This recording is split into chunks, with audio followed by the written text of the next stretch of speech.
Madame, monsieur, bonsoir et bienvenue dans le 19-20. À la une de votre journal régional, dans les Landes, le coup de grâce pour Solareso. L'entreprise spécialisée dans la fabrication et la vente de panneaux photovoltaïques est placée en liquidation judiciaire. 80 salariés sont ce soir au chômage.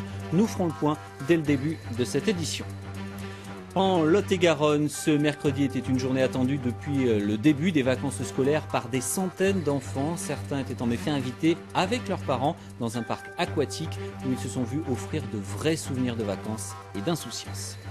Et puis toujours en Lot-et-Garonne, nous nous rendrons dans les coulisses de l'un des plus grands concours de chant classique. Il s'agit des Nuits lyriques en Marmandais, où plus d'une centaine de jeunes artistes venus du monde entier déploient leur talent. L'une de nos équipes a suivi l'épreuve de mélodie française et Philippe Mestre, l'un des fondateurs de ce festival, sera l'invité du 19-20 en Aquitaine. Et puis à 19h30 dans le journal de la rédaction nationale, il sera également question de la réforme des retraites et des réactions aux annonces de Jean-Marc Ayrault. L'heure est aujourd'hui à la pédagogie de la réforme qui ne semble satisfaire ni les syndicats ni le patronat.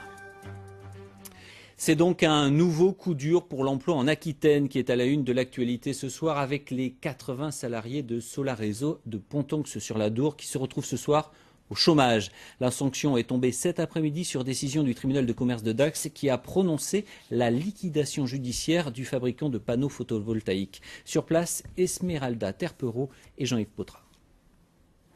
Ces salariés sont résignés. Leur entreprise, Solareso, placée en redressement judiciaire, vient d'être liquidée par le tribunal de commerce de Dax. En tout, 80 salariés du site de Pontonx sont licenciés.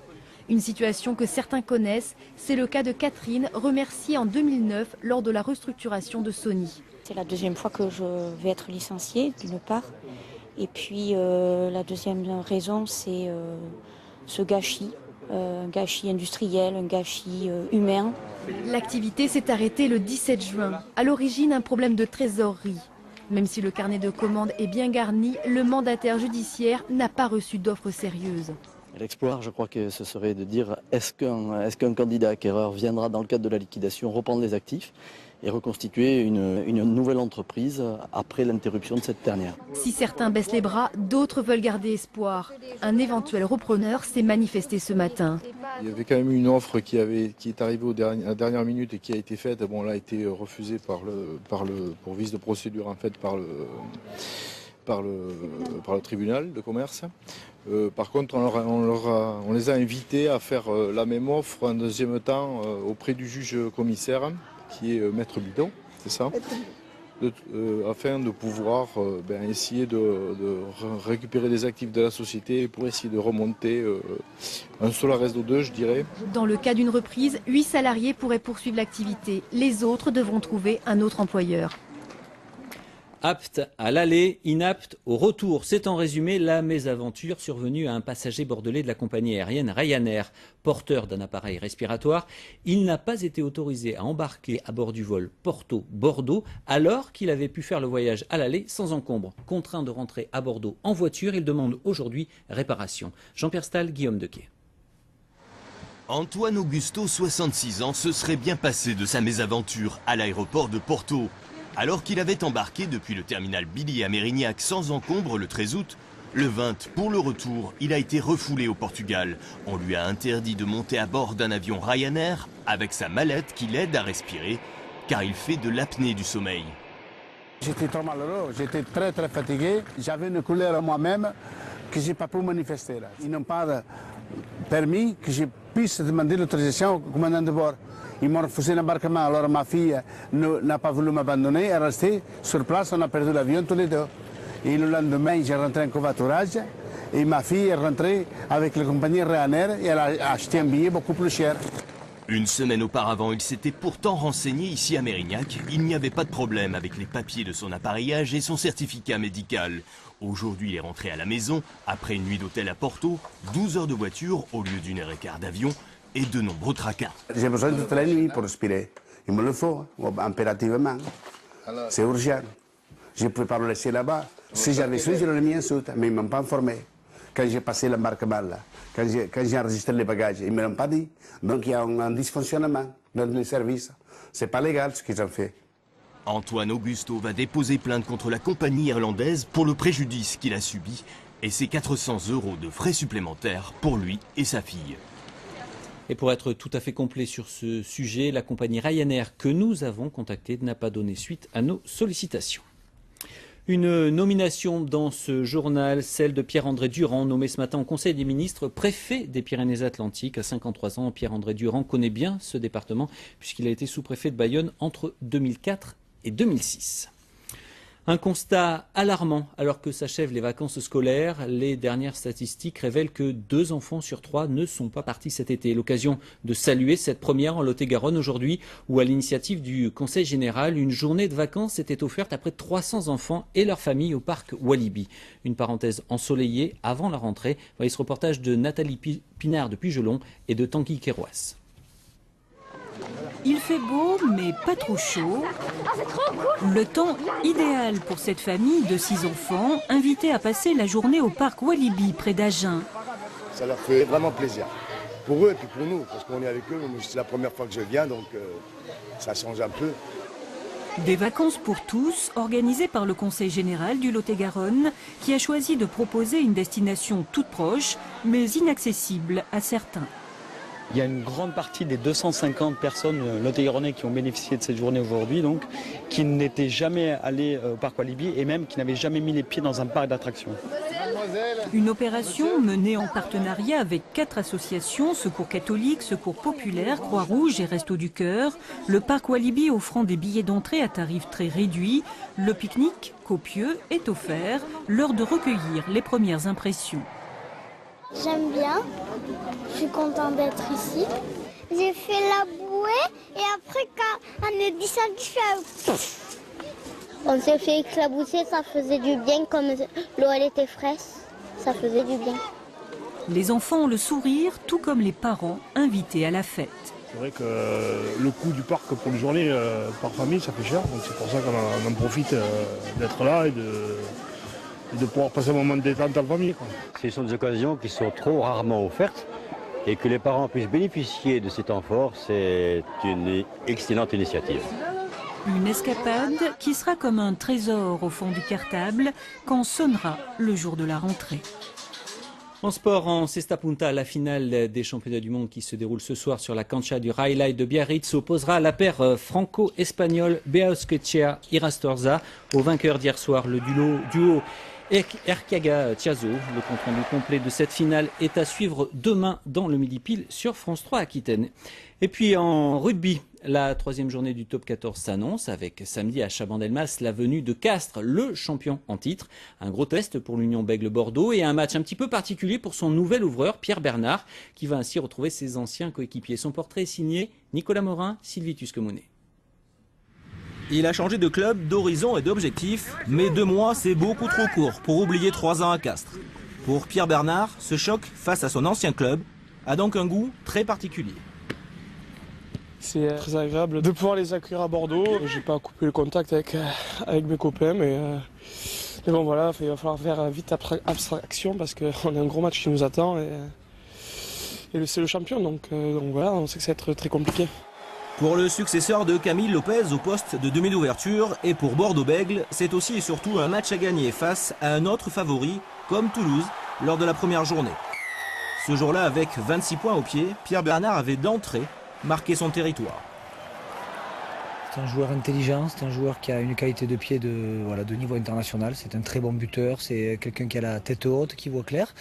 Ensuite, il va falloir, c'est ce que je lui ai dit, ce que j'ai dit aux joueurs, c'est pas l'UBB qui va s'adapter à Pierre Bernard, c'est Pierre Bernard qui doit s'adapter au jeu de l'UBB, donc il a une marge de progression dans ce qui est animation offensive. C'est un joueur sur qui on va compter, il a tout pour réussir, il semble être heureux ici avec ses nouveaux coéquipiers et un gros challenge pour lui aussi qui se profile face à ses anciens coéquipiers. Aujourd'hui, l'ouvreur bordelais n'a plus de temps à perdre. Proche de l'équipe de France et titulaire à Castres au printemps 2012, il a vécu l'épopée victorieuse d'Étarnais en top 14 des tribunes la saison dernière. Le moment est donc venu de prendre sa revanche. Et avant l'effervescence des terrains, le calme de la scène lyrique avec la 25e édition du Festival des Nuits Lyriques en Marmandais, où plus d'une centaine de jeunes chanteurs venus du monde entier s'affrontent en ce moment même dans un concours en 3 épreuves, opéra, opérette et mélodie française. Et avant d'en parler avec Philippe Mestre, l'un des créateurs de ce rendez-vous, Jean-Michel Daguenet et Benoît-Pierre Morin nous en livrent quelques secrets.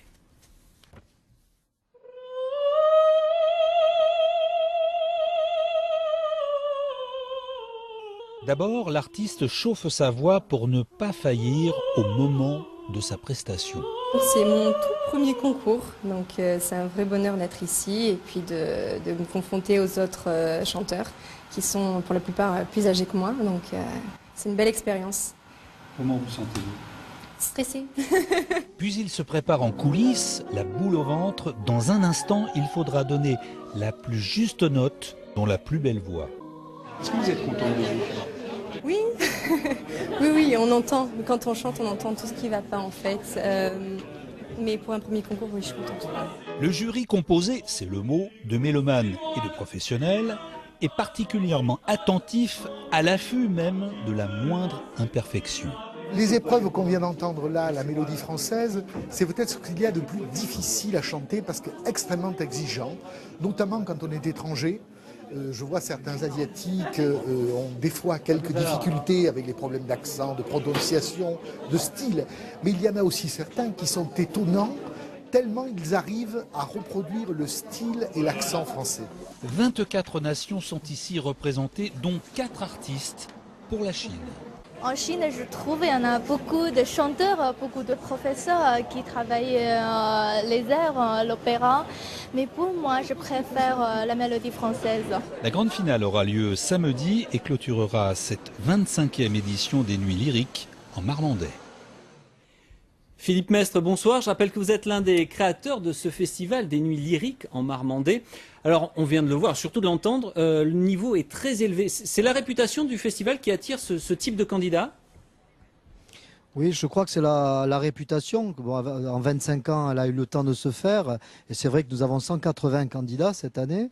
Et c'est aussi la constitution d'un jury composé de directeurs d'opéra de France, mais d'Europe, du Canada, de Biélorussie, qui attire les candidats, puisqu'il y a en gros un rapprochement qui se fait entre des employeurs potentiels et des employés potentiels dans ce métier difficile qui est l'art lyrique. Et je crois que c'est un peu le secret de la réputation et la réussite de ce concours. Alors justement, vous parlez de réputation.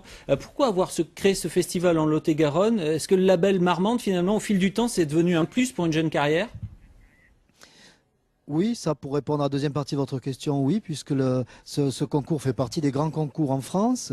Personnellement, je suis invité régulièrement au Canada, à Vancouver, à Toronto, à Montréal pour écouter des chanteurs avec que je dispense d'éliminatoires. Donc voilà, ce concours est vu comme un grand concours en France et à l'étranger. Alors après, pourquoi Marmande ? Eh bien ça, c'est les hasards de l'histoire.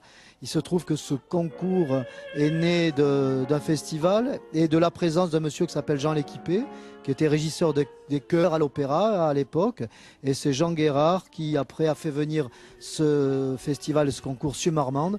Et grâce à une personnalité qui est Jean Giraudeau, qui est un grand chanteur, qui a été directeur de l'opéra comique, une greffe improbable et miraculeuse a pris sur Marmande, qui fait que pendant 3-4 jours, on devient un peu une capitale lyrique en France.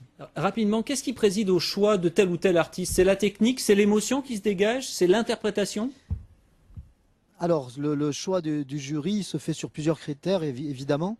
Il y a d'abord un critère vocal, c'est-à-dire le jury, quand il entend un chanteur, il entend aussi, même s'il n'est pas là, un orchestre. C'est-à-dire qu'il faut qu'une voix passe l'orchestre, que un public puisse entendre ce que dit, ce que chante un chanteur au travers de l'orchestre. Donc il y a l'amplitude de la voix, après il y a la qualité du timbre, il faut que le public perçoive un joli son, après il y a la justesse musicale, après il y a la justesse de l'interprétation musicale, et puis après il y a tout ce qui va avec le rôle, la justesse souplesse d'interprétation du rôle. Et au-delà de tout, il y a la qualité artistique qu'a en lui un artiste ou pas, c'est-à-dire la capacité qu'a un chanteur à faire passer une sensibilité qu'il a au fond de lui à travers l'interprétation d'un rôle. Donc ça fait beaucoup de critères et voilà. Pierre Mestre, merci beaucoup. Je rappelle que vous êtes l'un des créateurs de ce festival des Nuits lyriques en Marmandais à découvrir tout au long de cette semaine en Lot-et-Garonne. Merci de nous avoir suivis. Dans un instant, les prévisions météo de Frédéric Lillet.